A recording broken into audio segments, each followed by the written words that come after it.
Alright. It's Memorial Day weekend, so I will be surprised if anybody actually shows up today. I think I'm the only person working this weekend.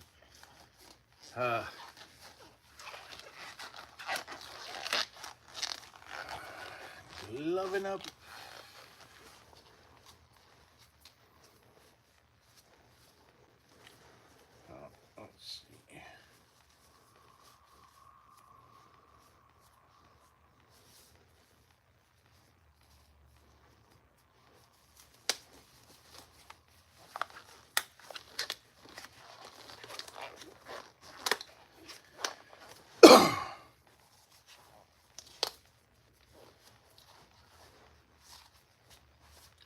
Let's see.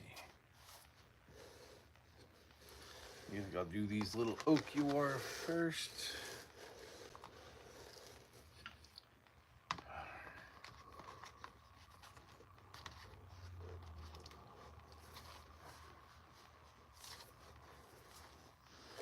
And then that one, Ipe,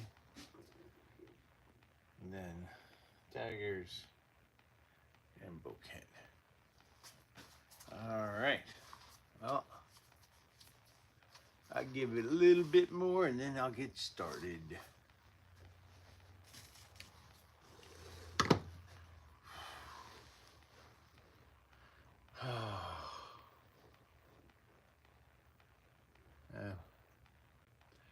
Yeah, I don't think anybody's coming. Memorial Day weekend. Everybody's out doing stuff, and that's a good thing. All right.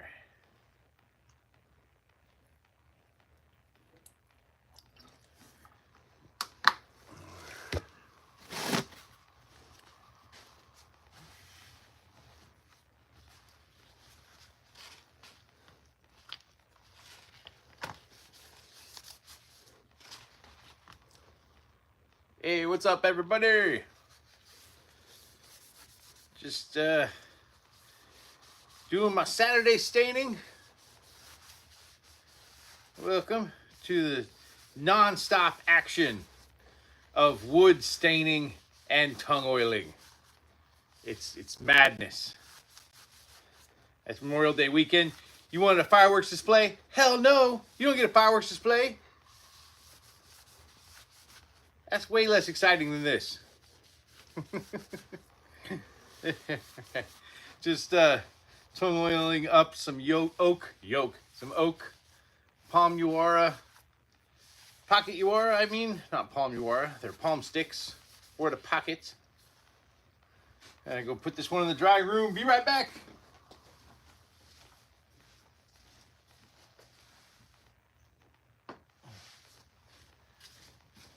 I honestly didn't think anybody was going to show up on Memorial Day weekend. I figured everybody was out doing things, but thank you for coming and hanging out with me. I appreciate it. I made Wendy laugh. I find that 9 times out of 10 I am unintentionally funny. I don't know how I pull that off, but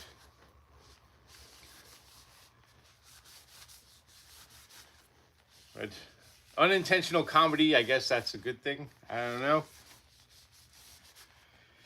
All right, to dry room.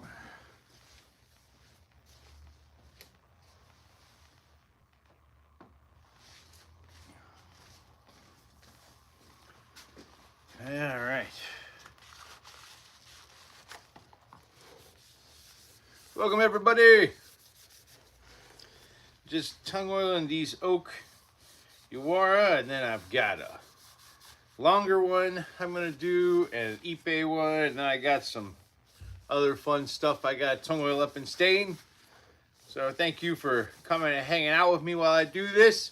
Helps me be less bored. If you got any questions, feel free to drop those in the chat while I'm doing this. It helps me break the monotony of this part.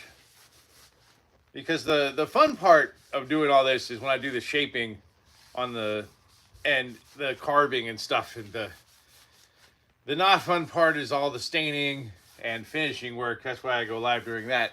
Because you guys help me not be insanely bored. All right, be right back.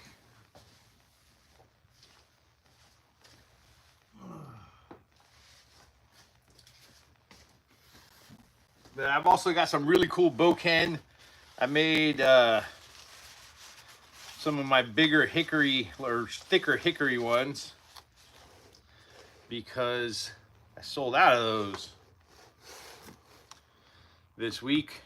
Didn't realize I was about to sell out of them. So I've needed to make more. For the most part, I use Minwax. I have a separate kind. I have 100% pure tung oil that I use for certain projects. For weapons, I find the Minwax tung oil works really well because it's already been like diluted with spirits, mineral spirits, and so it penetrates the wood a lot faster than 100% tung oil. But yeah, no, just regular old Minwax. You know, with Minwax though, I do give it multiple coats because, you know, it is diluted tung oil. Also, just a tip, if you're going to buy the Minwax tung oil, do not buy it on Amazon. I've had a few times where I bought Minwax stuff on Amazon and it was like, I'm pretty sure knockoff. I had one, I opened it, it just smelled like straight gasoline. So, do not buy your tung oil on Amazon. I would recommend buying it from a hardware store. Amazon's not real trustworthy as far as like whether or not you're buying it, you know, from like somebody that's making knockoff Minwax tung oil. I don't know why they would be doing that, but apparently they are. So I've bought it once or twice.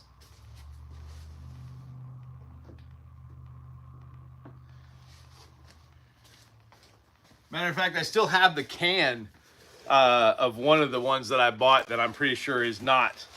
It may have some tung oil in it, but I think it's been way over diluted.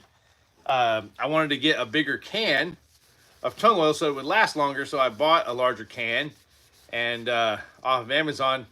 And after a few times using it, I noticed that my stuff wasn't really like it just seemed like it wasn't giving it like a protective coating like tung oil normally does, and it wasn't really oxidizing well.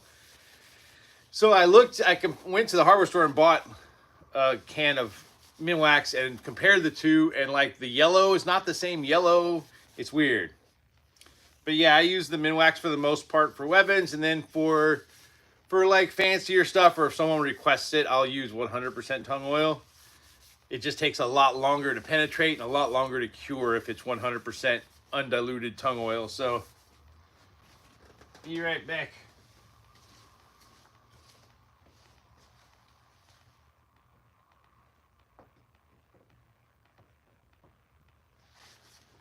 Whew. And we got this long Ipe Uwara. Actually, you know what? I'm gonna do that one last. I got this. This is I had a cut off from another order and was looking for something to do with it.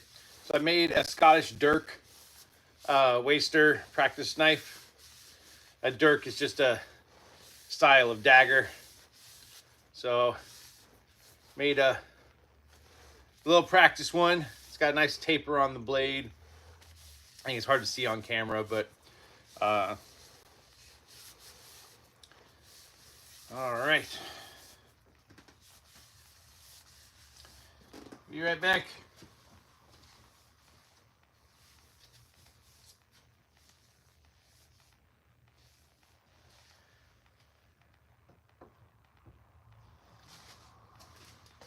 Whew. Hey, if you're just joining us, this is Warrior Wood and Prop Saturday Staining. If you have any questions about what I'm doing or anything else regarding the shop, feel free to drop that in the chat. Got an Ipe Uwara here. I'm going to tung oil up. And then we're going to move on to the bouquet. And then I've got some vampire steaks that I'm going to be staining up.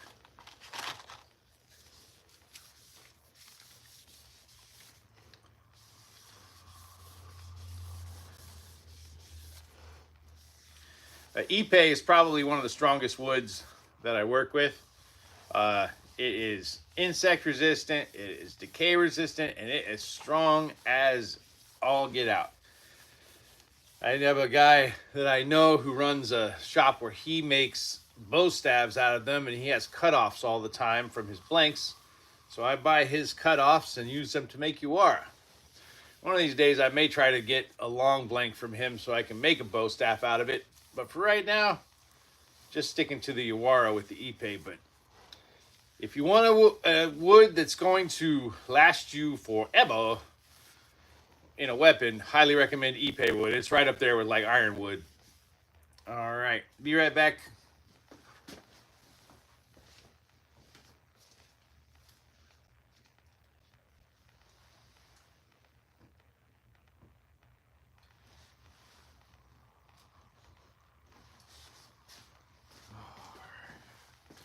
Woot woot. Now I made a daisho set. You already saw the tanto earlier. And this is the Daito Boken.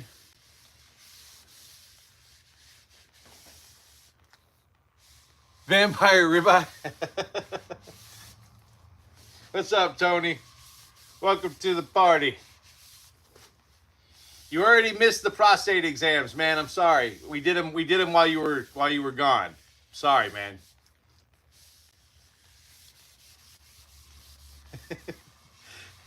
Everybody else is going, what the hell is he talking about?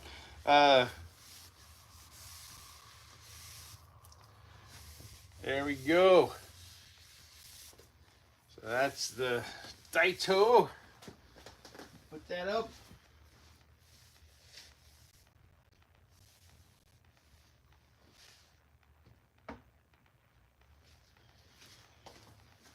And the Shoto.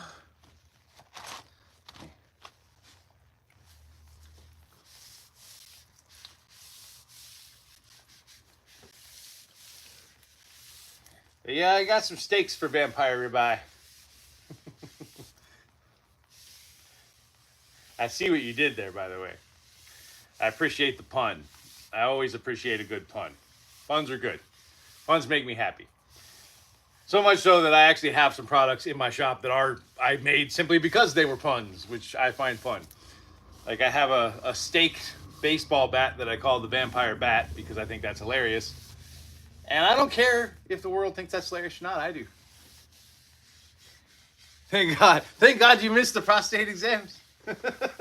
or thank God I recognize the pun. All right. Be right back. Woot woot.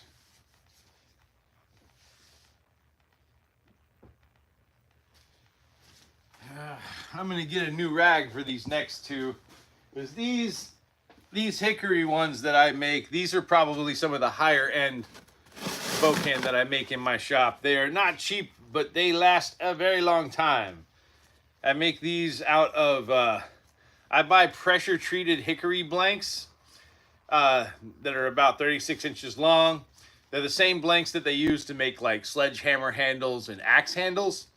And they last a very long time. They are so strong. So I sand them up to 1,000 grit and they're about,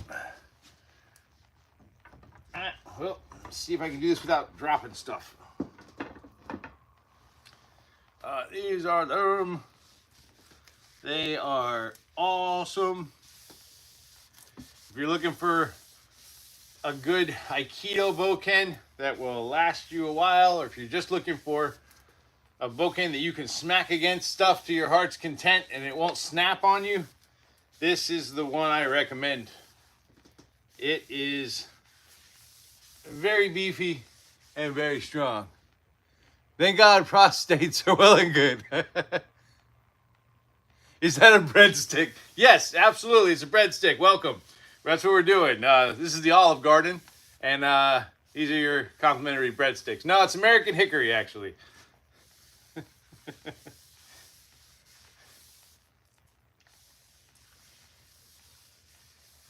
All right, let me go put this one up.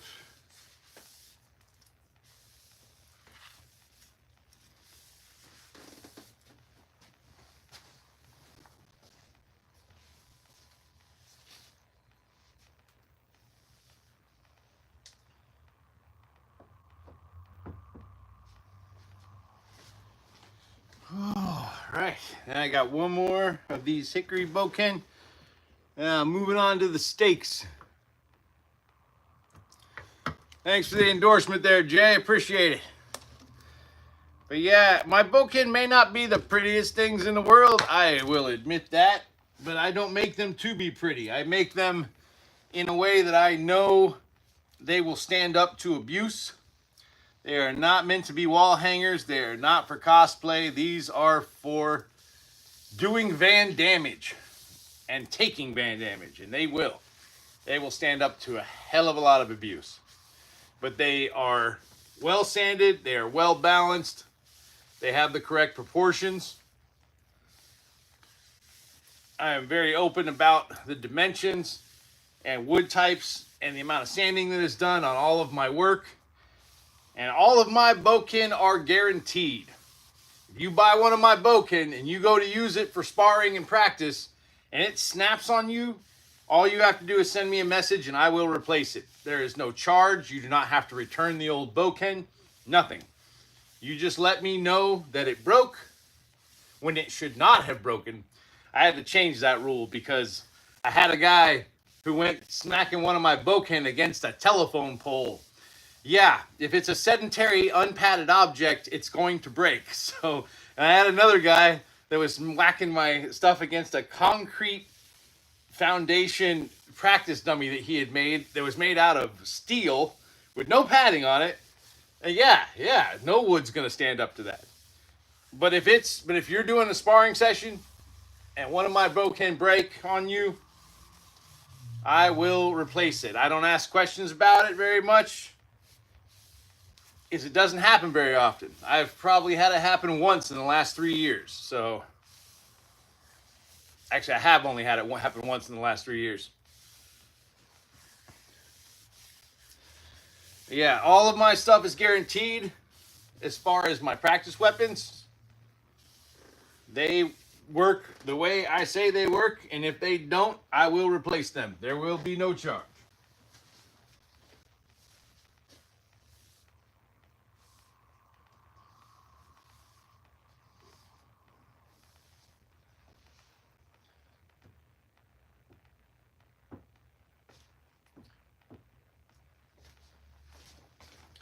I can also guarantee you I am the only shop that does that.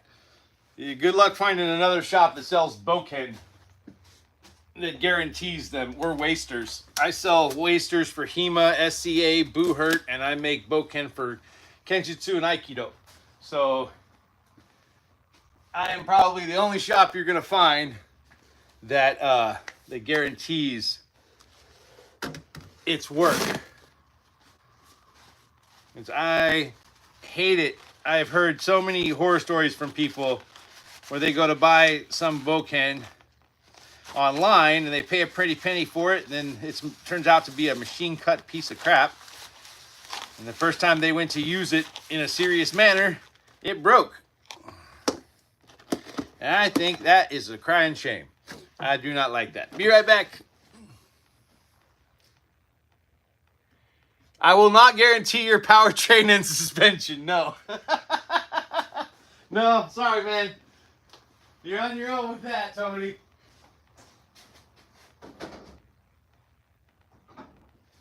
Matter of fact, before I move on to the steaks, I'll give you guys an example. I bought this machine cut boken I bought this week because I'm going to be doing a tutorial video on how to buy a cheap boken and upgrade it yourself so that you can buy a piece of crap boken and turn it into a slightly not so piece of crap boken. But I bought this on eBay for about $18. And I'm going to show how to turn this into a boken that can at least stand up to some abuse. And what I love is the stuff that they charge you extra for these kinds of boken is actually not a sign of quality at all. Like they give you a nice little handle wrap and they say it's lacquered, but it's really just painted. And the reason it's painted is because they don't want you to know what kind of wood this is. A lot of times they'll say it's a hardwood like oak or something like that, when in fact there's nothing but poplar under this. Or poplar, sorry. I always mispronounce that word. But anyway, so next week I'm going to do a tutorial video on how to take a piece of crap bokken and make it usable. So, but like anytime a bokken is painted, most likely there's wood filler underneath it. And most likely the wood is not what they say it is. Do not buy painted bokken at all. Like if it's not natural finish, don't buy it. But yeah, this is a absolute piece of crap, and that's fine. It's what I wanted. I'm going to take this piece of crap. I'm going to turn it into a slightly less horrible piece of crap. I'm going to take this absolutely ridiculous handle wrap off of it. We're going to sand this thing down. I'm going to give it an awesome mineral oil immersion, and we're going to impact test it, and I'm going to create a whole tutorial video on that later this week. So that hopefully should be ready by like in a week or two. I'll put this away for now.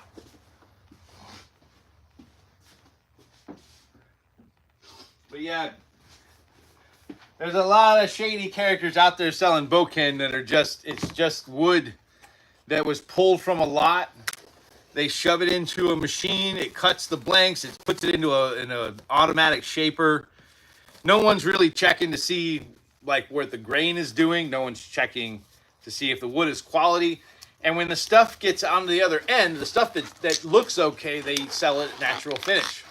The stuff that looks like crap, they put wood filler in it and they paint it and put handles on it, or they carve dragons into the sides, and they turn around and sell it for 10 bucks more when in fact they're selling you a piece of garbage.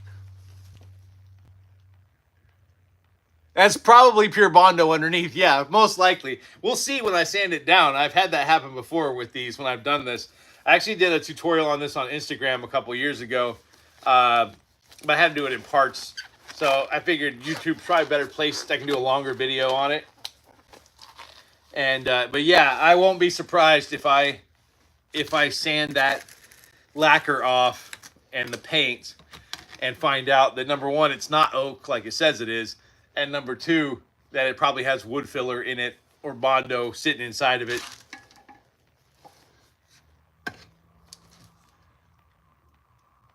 But yeah, and the thing about bokken is a lot of people, you know, they it's kind of one of those things. You can buy a $20 bokken once a month if you're doing sparring a lot with a wooden sword. You can buy a cheap $20 one and probably have to replace it every 2 to 4 weeks. Or you can spend $40 to $60 on one that'll last you for years. It's kind of up to you. Have I ever seen, I can't tell what that word is, meat glue? The meat version of Bondo? No, I have never heard of meat glue. What is meat glue? No, that is a new term, and for some reason, I find myself disturbed by the fact that I know that that's a thing that exists. Meat glue. That's weird. What is it? Glue is like if you want to turn like 2 small steaks into 1 big steak, you like take a couple of like thin cut New York strips and you just glue them together with meat glue. Is that how that works?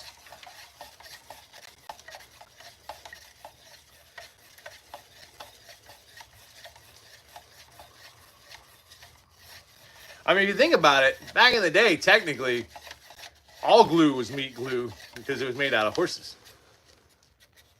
Something like that. Meat glue sounds pretty proper. Proper name. Yeah. Good evening, ladies and gentlemen. We are Meat Glue. 1, 2, 3, 4. Yeah. If there was a death metal band called Meat Glue, yeah, you're gonna die in that pit, man. You're gonna die in that mosh pit if the band's called Meat Glue. Anyway, the last few things I'm doing here, I've got a couple of steaks from some cutoffs that I've got, and I made another pretty cool oak one. I'm gonna stain those up, and then I'll do the handle wrap tomorrow morning when I do my live. Which, by the way, I do go live on Sunday mornings, usually around 7:30 a.m., which I know very few people are awake at that ungodly hour on a Sunday.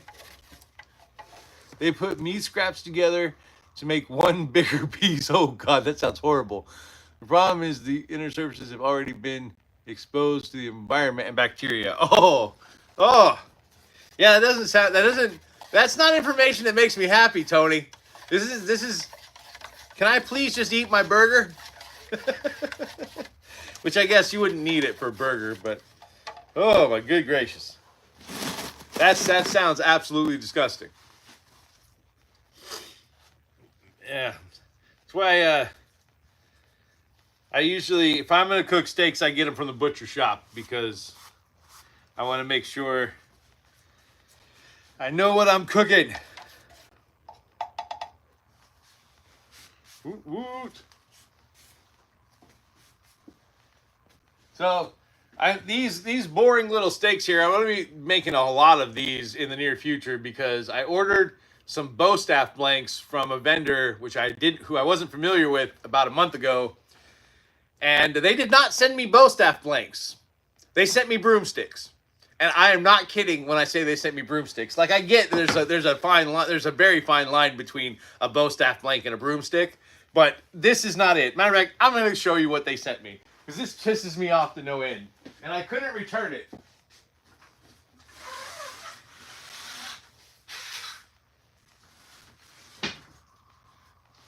I ordered like 15 bow staff blanks and they sent me these. They were supposed to be hardwood bow staff blanks. This is why you never ever buy from vendors on Amazon who have deals that seem too good to be true, because that is not what I ordered. I did not order broomsticks, and it was going to cost me about the same amount to return them as what they cost me, so I had to figure out something else to do with them, so we're making vampire steaks out of them because I don't know what else to do.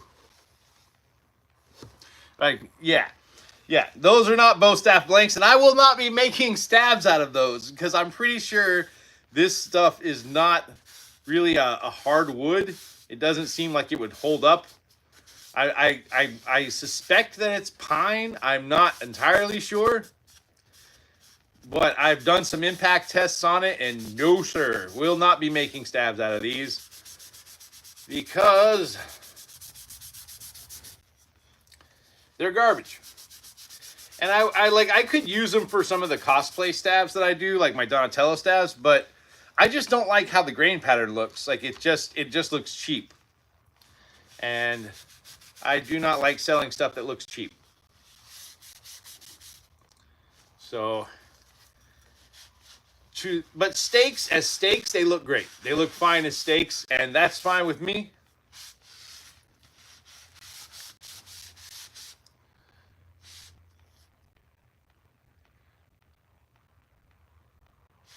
Wait, so if you breathe it in, it glues. If you breathe in the meat glue powder, it glues your lungs shut.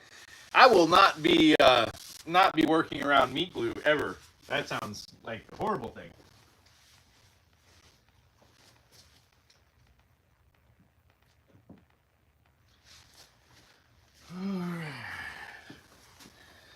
So, but I think what I'll probably do with most of these is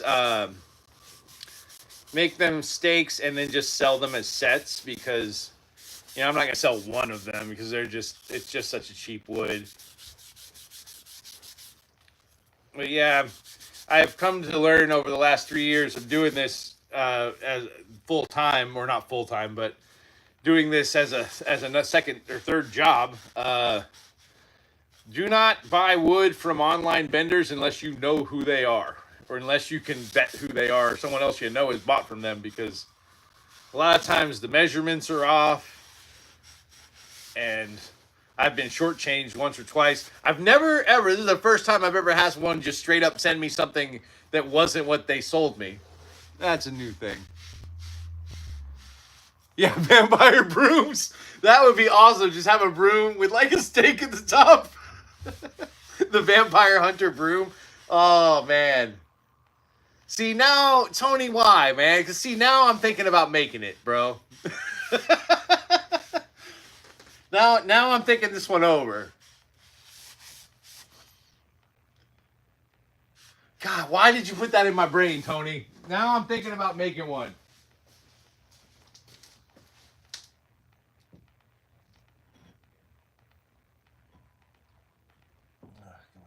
There we go. We got one more. This one, I had some oak cutoffs from a project that I did last month. And so I've been making kind of cool stuff out of them as far as stakes. These are a little fancier. It's got a nice little pyramidal tip, handle. I'm going to stain this one up, and then tomorrow I'm going to give it a handle wrap and make it all pretty.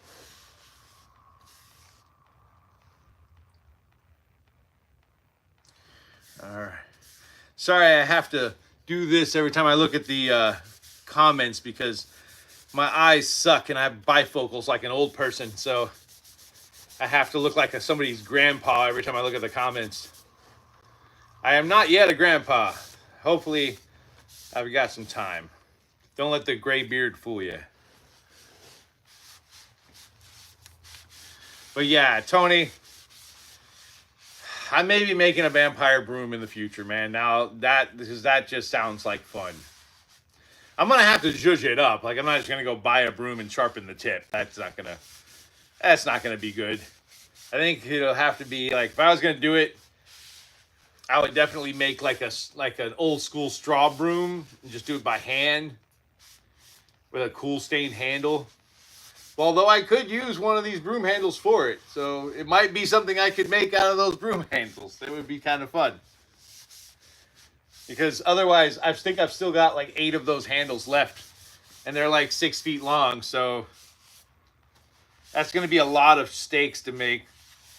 But making a few vampire hunter witch brooms would be kind of fun. Bulk orders come with a free mummy mop. That's awesome. Yeah, that would be a free mummy mop. See, now stop putting stuff in my head, man. Tony, because mummy mop kind of sounds fun. Oh, man.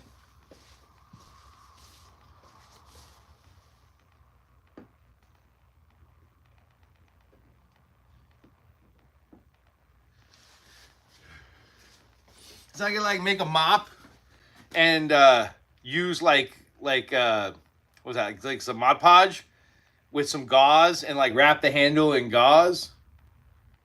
I would actually stop giving me bad ideas, Tony.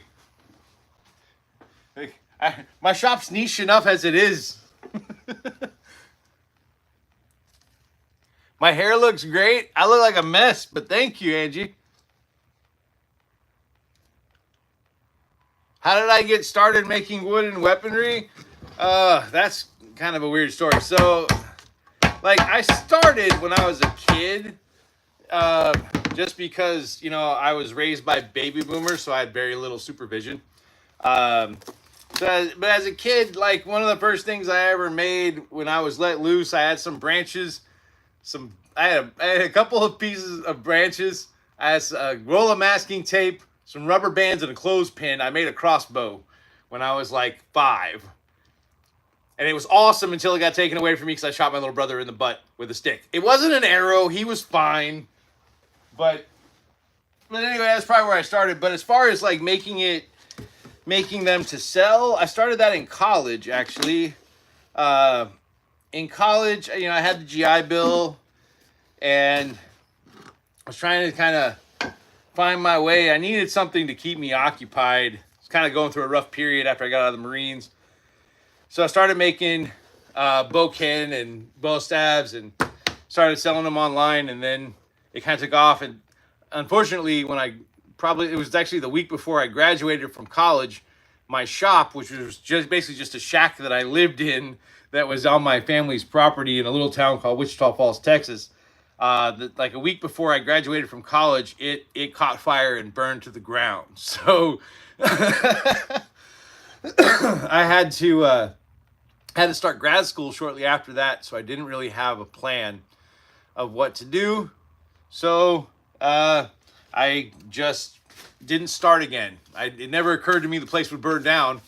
To this day, we're not quite sure how it happened, but But yeah, my shop burned down, and I went to grad school and didn't do it again until about 3 years ago. 3 years ago, we had a pretty bad hurricane come through here, and I was out there with a chainsaw and axe helping my neighbors, and I started harvesting wood. And at first, I was just going to use it for firewood, but I had so much wood, and I hated to see all of it just get turned into burning fuel. So I went out and bought a belt sander, started doing it again, and now here I am again. Making boken and vampire steaks and battle bats and all sorts of weirdness. But yeah, that's how I got started. A long time ago, but it's been a slow progression over the years. All right, let me start cleaning up here, peeps. And if you got any questions before I call it a day, feel free to drop those in the chat, and I will gladly answer them before I disappear.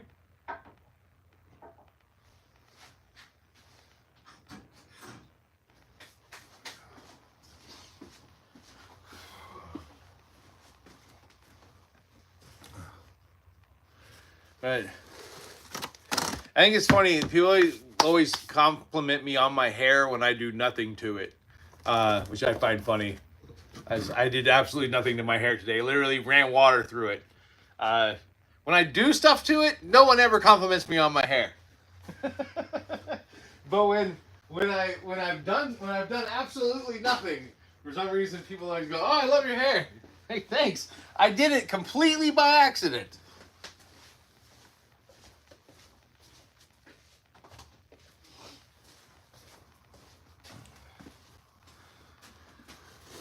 Oh, all right, put up these shop towels. I've got to come up with a better system for the shop towels.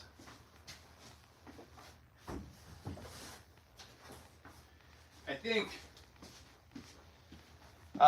so like I'm going to be gone from like June 21st to July 25th. I go to Texas every summer to spend a month with my kid.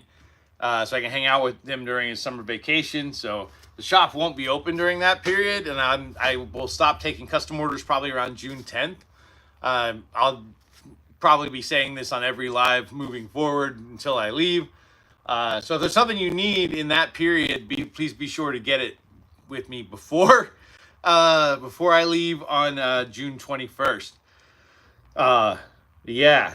So, well, but I think in that period from like June 10th to June 21, since I won't be doing custom orders, I'm going to take some time to clean and reorganize the shop a little bit.